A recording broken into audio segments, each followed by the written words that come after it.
Hi, this is Jill from Fabric Garden. On our Monday's email, we featured Moda's cupcake mix and cake mix recipe cards, and we've had some questions about how those work. So I thought that today I would show you those. So there's always lots of layer cakes and charm packs, and all the time we're getting in new layer cakes, new charm packs. These sell out quickly, so if there's a design you like, you should always grab them quickly.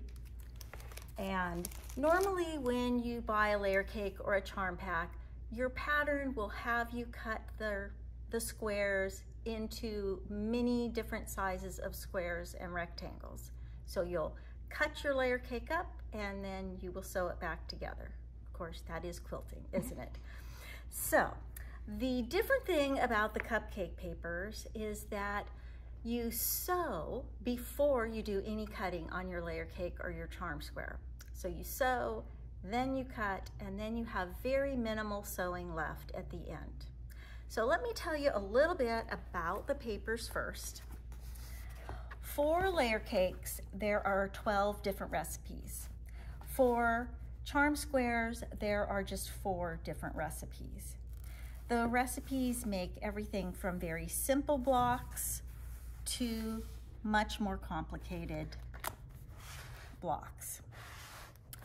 The paper is basically, let me find one that's open, is a variation of triangle paper, but it doesn't just do triangles. So this one is doing half square triangles, but it's also doing rail fence, and you will be also getting some solid squares. So every one is a little bit different. On the front, it will talk about the ingredients, what you need, a cake mix paper, a layer cake, some solid fabric, and it will tell you what each recipe card will yield. So recipe 6, with 1 paper and 2 10-inch squares, you will get 2 6x6-inch finished blocks. Some of them, recipe 3, for 1 paper and 2 10-inch squares, 1 assembled recipe will make 1 8x8-inch finished block. So every one is a little different.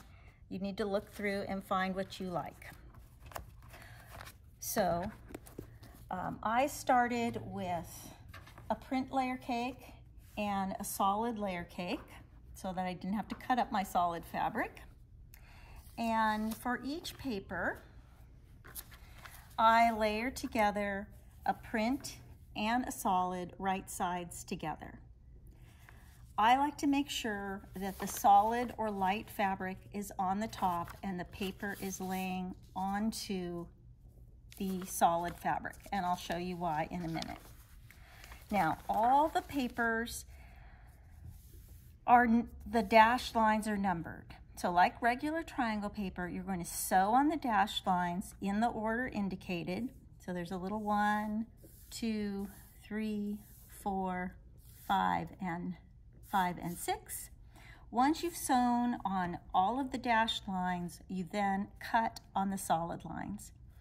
I always like to cut the outsides off first and then come back and work on the inside.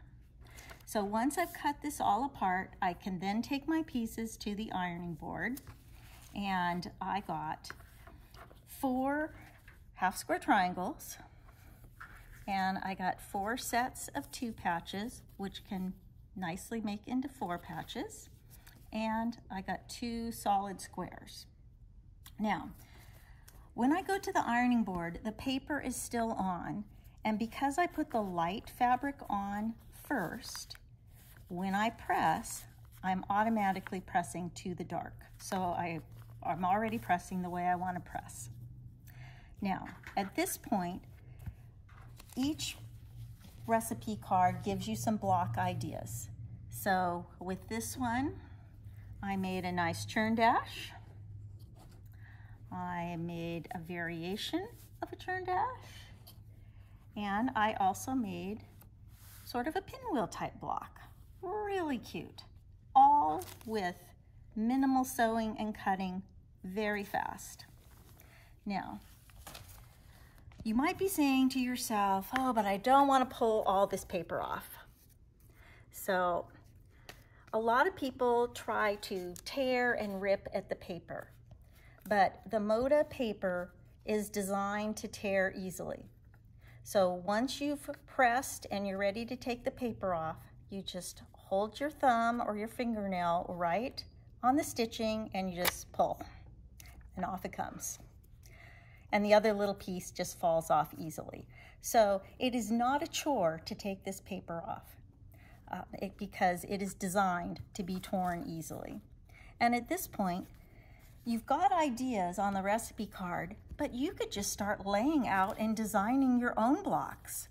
You could even buy 2 or 3 different types of papers, and once you've got all the units made, start combining different ones. You could be designing your own quilt here. I'm not quite that ambitious, but you could.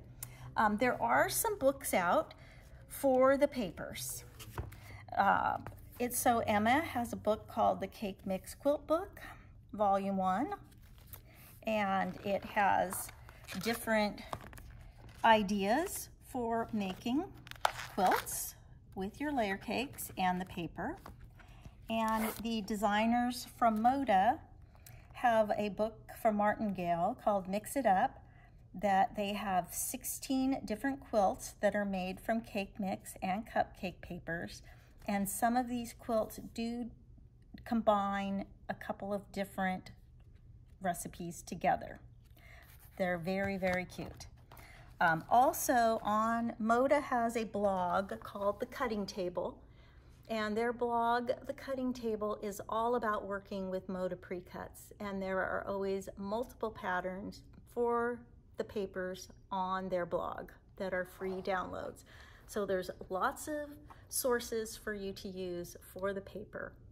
So I hope you enjoyed this, and I hope you will consider trying them, because I think you will love them and you will love how fast you can sew up your layer cakes and charm packs. Thank you.